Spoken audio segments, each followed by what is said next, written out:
Bismillahirrahmanirrahim. Assalamualaikum warahmatullahi wabarakatuh.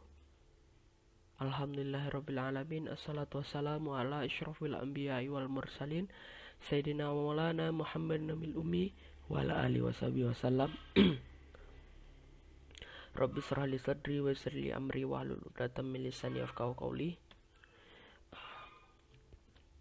Baiklah teman-teman semua, perkenalkan kami dari kelompok 8 yang beranggotakan saya sendiri yaitu Wira Satria Putra dan teman saya nantinya yaitu Sabar Mulyati.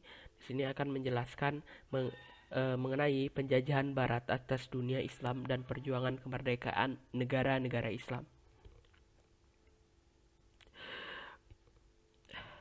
Periode modern dalam sejarah Islam bermula pada tahun 1800 Masehi dan berlangsung sampai sekarang. Pada periode ini mulai bermunculan pemikiran pembaharuan dalam Islam. Gerakan pembaharuan itu paling tidak muncul karena dua hal, yaitu pertama, timbulnya kesadaran di kalangan ulama bahwa banyak ajaran-ajaran asing yang masuk dan diterima sebagai ajaran Islam. Gerakan ini dikenal sebagai gerakan reformasi. Dan yang kedua, yaitu pada periode ini Barat mendominasi dunia di bidang politik dan peradaban. Yang pertama itu ada Renaissance di Eropa. Yang seperti kita ketahui pada sejarahnya yaitu ketika Christopher Columbus menemukan benua Amerika pada tahun 1492 Masehi dan Vasco da Gama menemukan jalan ke timur melalui Tanjung Harapan 1498, benua Amerika dan Kepulauan Hindia segera jatuh ke bawah kekuasaan Eropa. Perekonomian bangsa-bangsa di Eropa pun semakin maju karena daerah-daerah terbuka baginya.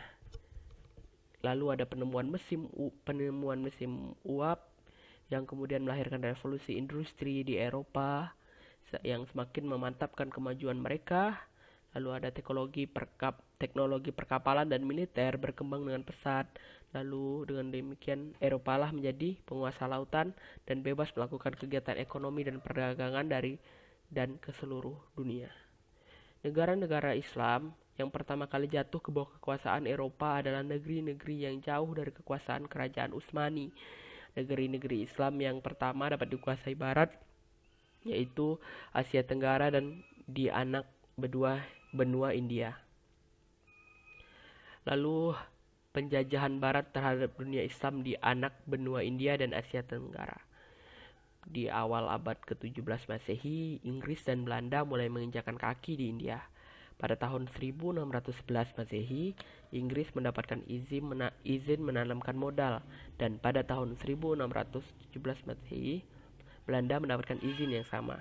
Penguasa-penguasa setempat mencoba mempertahankan dan berperang melawan Inggris tahun 1761 Masehi, namun mereka tidak berhasil mengalahkan Inggris. Pada tahun 1803, Delhi atau ibu kota kerajaan Mughal juga berada di bawah bayang-bayang kekuasaan Inggris.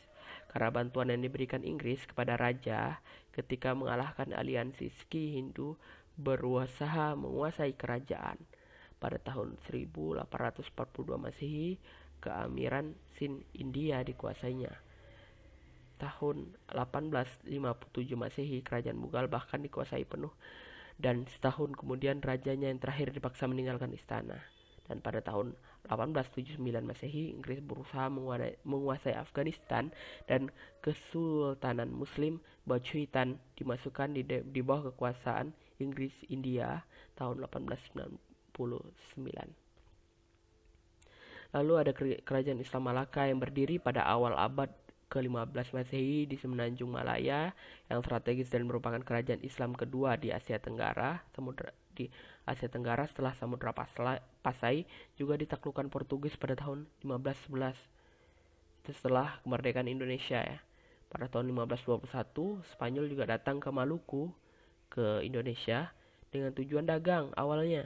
Lalu Spanyol menguasai Filipina termasuk di dalamnya beberapa kerajaan Islam seperti Kesultanan Maguindanao, Kesultanan Buayan dan Kesultanan Sulu. Akhir abad 16 Masehi, giliran Belanda, Inggris, Denmark, dan Prancis yang datang ke Asia Tenggara. Belanda datang tahun 1595 Masehi dan dengan segera dapat monopoli perdagangan di Kepulauan Nusantara. Setelah Inggris datang ke Asia Tenggara, ia segera menjadi kekuatan yang cukup dominan menyaingi kekuatan Belanda. Lalu kemunduran kerajaan Utsmani dan ekspansi Barat. Utsmani berulang kali mendapatkan serangan besar dari Barat. Sejak kekalahan Wina itu, kerajaan Utsmani juga menyadari akan kemundurannya dan kemajuan Barat. Chalabi Mahmud diutus untuk ke Paris pada tahun 1720 dan diinstruksikan untuk mengunjungi pabrik-pabrik, benteng-benteng pertahanan dan instruksi lainnya.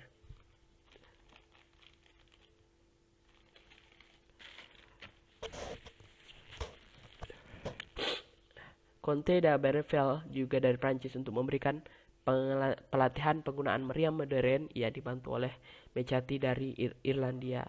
Lalu penyebab kegagalan itu terutama adalah kelemahan raja-raja Utsmani karena wewenang yang sudah jauh menurun. Di samping itu, keuangan negara tersebut mengalami kebangkrutan sehingga terdapat mampu menunjang usaha pembaruan. Struktur kekuasaan kerajaan dirombak, lembaga-lembaga pendidikan modern didirikan, buku-buku barat diterjemahkan ke dalam bahasa Turki, siswa-siswa berbakat dikirim ke Eropa untuk belajar, dan meski banyak mendatangkan kemajuan, hasil pembaruan tetap tidak dapat berhasil menghentikan gerakan maju barat ke dunia Islam di abad ke-19 atau ke kerajaan Utsmani. Akhir dari serangan-serangan itu adalah ditandatangannya Perjanjian San Stefano pada Maret 1878 Masehi atau Perjanjian Berlin.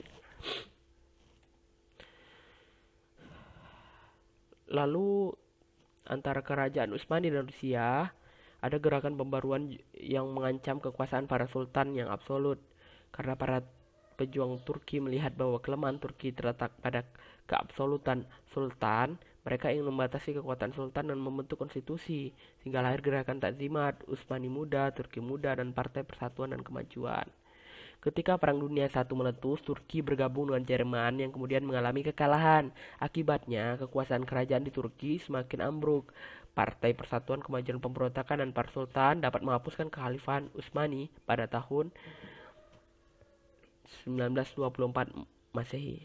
Di pihak lain, satu demi satu daerah Asia dan Afrika yang sebelumnya dikuasai Turki Utsmani melepaskan diri dari Konstantinopel ketika terjadi Perang Dunia Kedua atau pada tahun 1915, yaitu ketika Turki Utsmani berada di pihak yang kalah sampai tahun 1919. Turki lalu diserbu sekutu sehingga Turki Utsmani benar-benar tenggelam dan kekhalifahan dihapuskan pada tahun 1924 Masehi. Lalu sementara itu Rusia juga menggerogoti wilayah-wilayah muslim di Asia Tenggara, terutama setelah ia berhasil mengalahkan Turki Utsmani yang berakhir dengan Perjanjian San Stefano dan Perjanjian Berlin. Mungkin sekian penjelasan dari saya. Selanjutnya akan dilanjutkan oleh rekan saya yaitu Sabar Mulyati. Kepada Sabar dipersilahkan. Baiklah, di sini saya akan melanjutkan penjelasan dari teman saya yaitu Ira. Kita masuk ke selanjutnya yaitu bagian D. Bangkitnya nasionalisme di dunia Islam dan tumbuhnya gerakan partai yang memperjuangkan kemerdekaan negaranya. Sebagaimana telah disebutkan, benturan-benturan antara Islam dan kekuatan Eropa telah menyadarkan umat Islam bahwa mereka memang jauh tertinggal dari Eropa. Yang pertama merasakan hal itu diantaranya Turki Utsmani karena kerajaan ini yang pertama dan utama menghadapi kekuatan Eropa. Kesadaran itu memaksa penguasa dan pejuang-pejuang Turki untuk banyak belajar dari Eropa. Usaha untuk memulihkan kembali kekuatan Islam pada umumnya yang dikenal dengan gerakan pembaruan didorong oleh dua faktor yang saling mendukung. Pemurnian ajaran Islam dari unsur-unsur asing yang dipandang sebagai penyebab kemunduran Islam dan menimpa gagasan-gagasan pembaruan dan ilmu pengetahuan dari Barat. Yang pertama, seperti gerakan Wahabiyah yang dipelopori oleh Muhammad Ibnu Abdul Al-Wahhab tahun 1703 sampai 1787 Masehi di Arabia, Syekh Waliullah 1703 sampai 1762 Masehi di India, dan gerakan Sanusiyah di Afrika Utara yang dipimpin oleh Said Muhammad Sanusi Al-Jazair, sedangkan yang kedua tercermin dalam pengiriman para pelajar Muslim oleh penguasa Turki Utsmani dan Mesir ke negara-negara Eropa untuk menimba ilmu pengetahuan dan dilanjutkan dengan gerakan penerjemahan karya-karya Barat ke dalam bahasa Islam. Pelajar-pelajar Muslim asal India juga banyak yang menuntut ilmu ke Inggris. Gerakan pembaharuan itu dengan segera juga memasuki dunia politik, karena Islam memang tidak bisa dipisahkan dengan politik. Gagasan politik yang pertama kali muncul adalah gagasan pan-Islamisme, yaitu persatuan Islam sedunia yang mula-mula didengungkan oleh gerakan Wahabiyah dan Sanusiyah.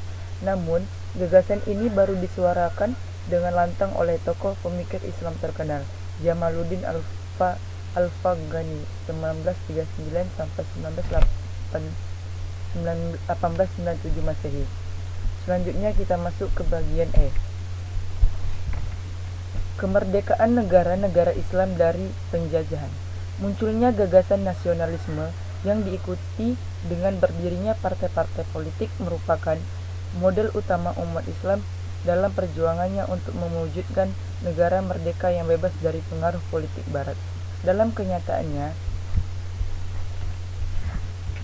memang partai-partai itulah yang berjuang melepaskan diri dari kekuasaan penjajahan. Perjuangan mereka biasanya terwujud dalam beberapa bentuk kegiatan, seperti 1.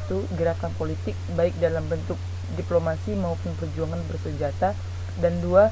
Pendidikan serta propaganda dalam rangka mempersiapkan masyarakat menyambut dan mengisi kemerdekaan itu. Negara berpenduduk mayoritas Muslim yang pertama kali berhasil memproklamasikan kemerdekaannya adalah Indonesia, yaitu pada tanggal 17 Agustus 1945. Indonesia merdeka dari penduduk Jepang setelah Jepang dikalahkan oleh tentara sekutu. Akan tetapi, rakyat Indonesia harus mempertahankan kemerdekaannya itu dengan perjuangan bersenjata selama 5 tahun berturut-turut, karena Belanda yang didukung oleh tentara sekutu berusaha menguasai kembali kepulauan ini. Mungkin hanya ini yang dapat saya sampaikan. Jika ada kurang, saya mohon maaf. Saya akhiri dengan wabillahi taufiq wal hidayah. Wassalamualaikum warahmatullahi wabarakatuh.